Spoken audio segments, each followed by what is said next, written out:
ફરિયાદ કરી છે કંટ્રોલમાં કે ભાઈ આ વારંવાર અમારી રજૂઆત 2022થી હતી કે ભાઈ આ સાયરનો કાઢવા આવે, ગેરકાયદેસર જ લગાડે છે. નોટિફિકેશન પ્રમાણે આ સાયલેન કોઈ લગાવી શકે જ નહીં. જેમ ચીફ જસ્ટિસ હોય, જે કાયદા પ્રમાણે જે નોટિફિકેશન છે એ લગાવી શકે. વારંવાર રજૂઆત કરે. તમે શાંત ઝોનમાં જેમ હોસ્પિટલ હોય છે, સ્કૂલો હોય, ત્યાં બી આ બગાડવાનું ચાલુ કરે. કોઈ ટ્રાફિકમાં હોય ત્યાં બી બગાડવાનું ચાલુ કરે. અમારી વારંવાર રજૂઆત છતાં બી આ લોકો સામે પણ અમારે આજે ફરિયાદ કરીને આ કહેવામાં આવ્યું કે ભાઈ આ સાયલેન કરવામાં આવે. બસ કઈ જગ્યાએ ફરિયાદ કરવામાં આવી? 100 નંબર પર કંટ્રોલ પર ફરિયાદ કરી હતી. કેટલી ગાડીઓ છે? 6 થી 7 ગાડીઓ છે. મેયરની છે, ચેરમેનની છે. બસ હવે પોલીસને નવાપુરી પોલીસ સ્ટેશન આવી એમ કહે છે કે ભાઈ આ ટ્રાફિકનું કામ છે. ટ્રાફિક બી આવી જોઈએ છે હવે કોણ શું કરે છે.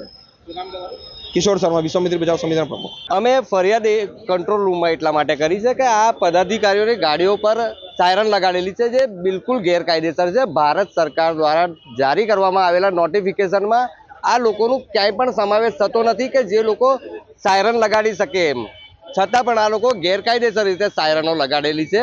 પ્લસ એ લોકો સાયલન્ટ ઝોનમાં પણ સાયરનો વગાડતા નીકળે છે, જેના કારણે વિદ્યાર્થીઓ દર્દીઓને પણ તકલીફો પડતી હોય છે. જેના કારણે અમે આજે પોલીસ કંટ્રોલ રૂમમાં સાયરન કાઢવા માટે ફરિયાદ કરી છે. પોલીસ દ્વારા શું કાર્યવાહી કરવામાં આવી? પોલીસ આવી છે.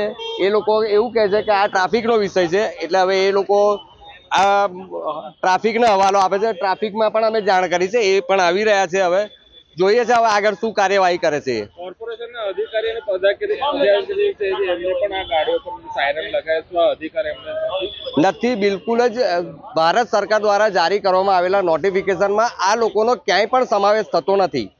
છતાં પણ આ લોકો ગેરકાયદેસર રીતે તેમના વાહનો ઉપર સાયરનો લગાડે છે.